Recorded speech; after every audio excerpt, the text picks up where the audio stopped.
Agriculture and climate change. Climate change refers to change in temperature, wind, precipitation and pressure patterns over a period of time. तो climate change क्या होता है? Temperature में, wind में, precipitation में, pressure patterns में, ये सब में चेंजेस होता है लॉन्ग पीरियड ऑफ टाइम तक. उसे हम क्या कहते हैं? क्लाइमेट चेंज कहते हैं. It is a natural phenomenon and the earth has witnessed a series of glacial and interglacial periods. तो एक नेचुरल phenomenon है और अर्थ जो है वो ग्लेशियर और इंटरग्लेशियल पीरियड्स को बहुत देखा है, जहाँ पे मतलब पूरा ही ग्लेशियर था.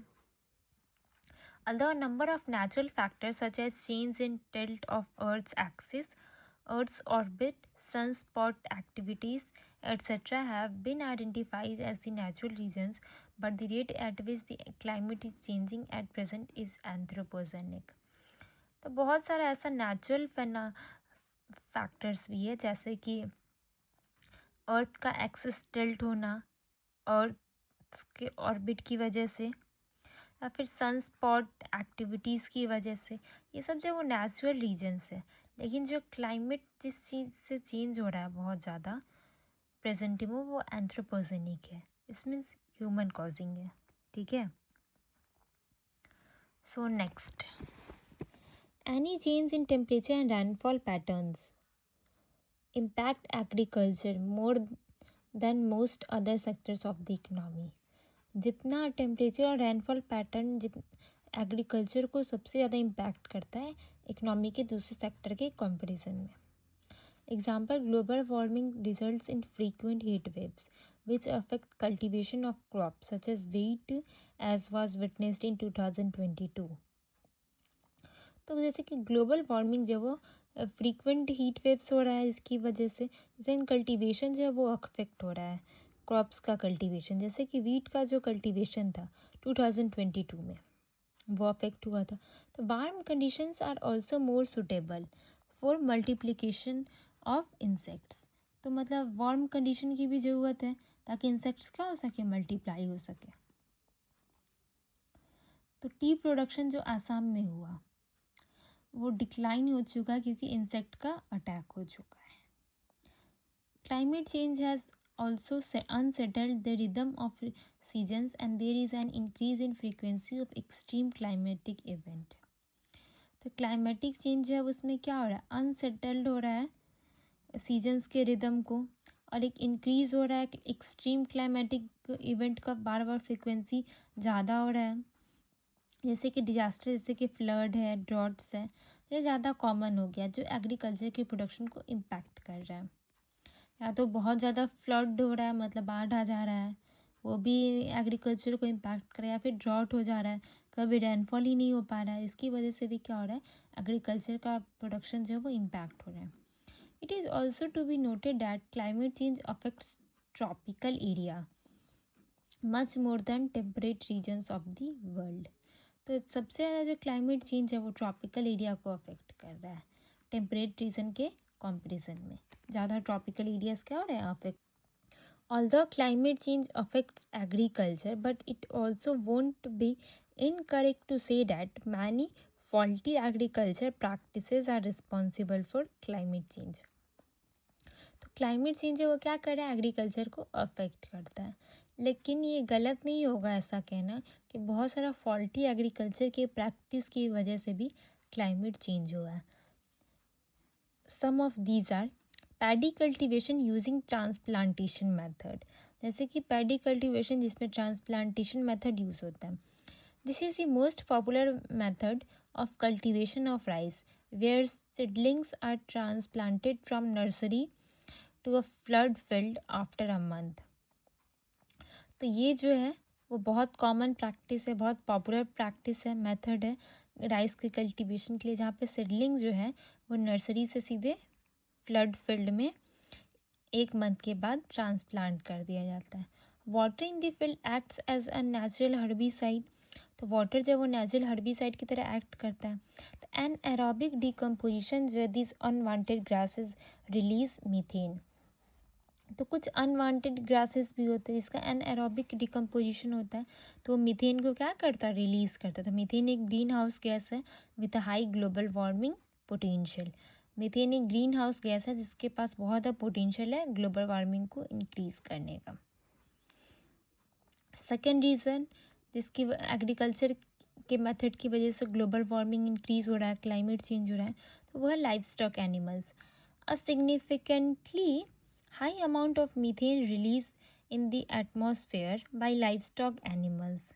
तो एक मतलब लार्ज अमाउंट ऑफ जो मतलब मीथेन है वो रिलीज़ हो रहा है एटमॉस्फेयर में लाइफ स्टॉक एनिमल्स की वजह से। एंड एरोबिक डाइजेशन हो रहा है फूड का, इसकी वजह से मीथेन क्या होता है, प्रोड्यूस होता है, जो लार्जली जो है बेल्चिंग की वजह से होता है, एनिमल्स जब बेल्चिंग करते हैं। थर्ड मेथड जिसकी वजह से क्लाइमेट चेंज हो रहा है, agriculture residue management through combustion.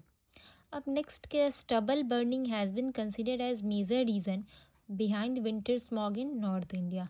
हमें पता है कि दिल्ली का कंडीशन क्या है, किसकी वजह से ख़राब हुआ, तो स्टबल बर्निंग की वजह से। तो एक मेजर एक रीज़न है, इसमें विंटर में क्या होता है, स्मॉग होता है, फॉग और स्मोक का मिक्सचर होता है नॉर्थ इंडिया में, जैसे कि हम दिल्ली के केस में देख सकते हैं। As a combined harvester behind the few inches of paddy stubbles. As a combine harvester moves over the field, it leaves behind few inches of paddy stubbles. यहाँ पे क्या हो रहा है कि एक कंबाइन हार्वेस्टर का यूज़ होता है जो फील्ड पे जैसे जैसे मूव करता है, जैसे जैसे मतलब कटाई करता है, वैसे वैसे कुछ पैडी स्टबल्स का कुछ कुछ इंच जो है वो बच जाता है। These residues prevent the farmer from sowing the wheat in the same field. तो ये जो रेसिड्यूज़ हैं वो फार्मर को प्रिवेंट करता है कि मतलब वो सेम फील्ड में फिर से वीट नहीं ग्रो करवा सकते हैं, वीट को नहीं सो कर सकते हैं। So the farmer set the field on fire and this is considered as the cheapest and the most convenient method of residue management. तो फार्मर क्या करते हैं, जो भी बचे जो स्टबल होते हैं उसको जला देते हैं, और ये सबसे चीपेस्ट और कन्वीनियंट मेथड माना जाता है रेसिड्यू मैनेजमेंट का। Stubble burning also helps in sanitizing the field for the next season crop, और ये जो है वो फील्ड को क्या करता है, एक तरीके से सैनिटाइज कर देता है नेक्स्ट सीजन क्रॉप के लिए। Burning agriculture residue produces oxides of carbon, nitrogen and sulphur along with particulate matter and some harmful gases. अगर जो भी एग्रीकल्चर का रेसिड्यू हम बर्न करते हैं, कार्बन के ऑक्साइड्स, नाइट्रोजन और सल्फर के ऑक्साइड और कुछ पार्टिकुलेट मैटर और कुछ हार्मफुल गैसेस भी क्या होते हैं, प्रोड्यूस होते हैं एग्रीकल्चर रेसिड्यू को बर्न करने की वजह से। As a solution to this problem the government needs to provide direct incentives to the farmer. This should bud by tech where machines should be made available for every residue management. तो यहाँ पे government को support करना चाहिए farmer को, जहाँ पे वो मशीन्स प्रोवाइड करने चाहिए ताकि रेसिड्यू को मैनेज किया जा सके। Example happy seeder, super seeder, balers super straw management system. तो ये सब जो है वो कुछ ऐसे मैनेजमेंट सिस्टम्स हैं। The long-term solution lies in changing the cropping pattern, where we cultivate the crops according to natural condition of soil and climate. तो इसका लॉन्ग टर्म सॉल्यूशन क्या है कि हम क्या कर सकते हैं, क्रॉपिंग पैटर्न को चेंज करना पड़ेगा, जहाँ पे हम क्रॉप को कल्टीवेट करेंगे जो सॉइल और क्लाइमेट की नेचुरल कंडीशन के अकॉर्डिंग। ये एक लॉन्ग टर्म सॉल्यूशन है। लेकिन शॉर्ट टर्म सॉल्यूशन यही है कि गवर्नमेंट को मशीन्स वगैरह प्रोवाइड करना होगा ताकि रेसिड्यू को मैनेज किया जा सके, जैसे कि हैप्पी सीडर, सुपर सीडर, ये सब। अब नेक्स्ट है land use change due to agriculture. अब ये कैसे क्लाइमेट चेंज को इम्पैक्ट करता है वो देखते हैं। As forest act as carbon sinks, deforestation is often considered as one of the reasons behind increase in green house gases in the atmosphere. तो फॉरेस्ट हमारे लिए कार्बन सिंक की तरह एक्ट करता है, कार्बन को एब्जॉर्ब करता है। तो डिफॉरेस्टेशन एक रीज़न है ग्रीन हाउस गैसेस के इंक्रीज़ होने का एटमॉस्फेयर में। पेड़ कट रहा है जिसकी वजह से क्या रहा है, अगर फॉरेस्ट होते तो क्या होता, कार्बन को वो एब्जॉर्ब कर लेते, सिंक कर लेते अपने अंदर। लेकिन डिफॉरेस्टेशन है, इसके कारण ग्रीन हाउस गैसेस का इंक्रीज़ हो रहा है एटमॉस्फेयर में। A number of agriculture practice have led to deforestation. बहुत सारे एग्रीकल्चर में भी ऐसा प्रैक्टिस लाया गया है, जिसके कारण क्या हो रहा है, डिफॉरेस्टेशन हो रहा है. एग्जाम्पल, dense साल jungles of Terai regions of Uttarakhand has been cut down and converted to agriculture field. तो जो मतलब डेंस जो साल जंगल से तराई रीजन्स के उत्तराखंड के, उसको क्या किया है, सबको कट कर दिया गया है और कन्वर्ट कर दिया गया है एग्रीकल्चर फील्ड में. Similarly shifting cultivation in many tribal areas has led to deforestation.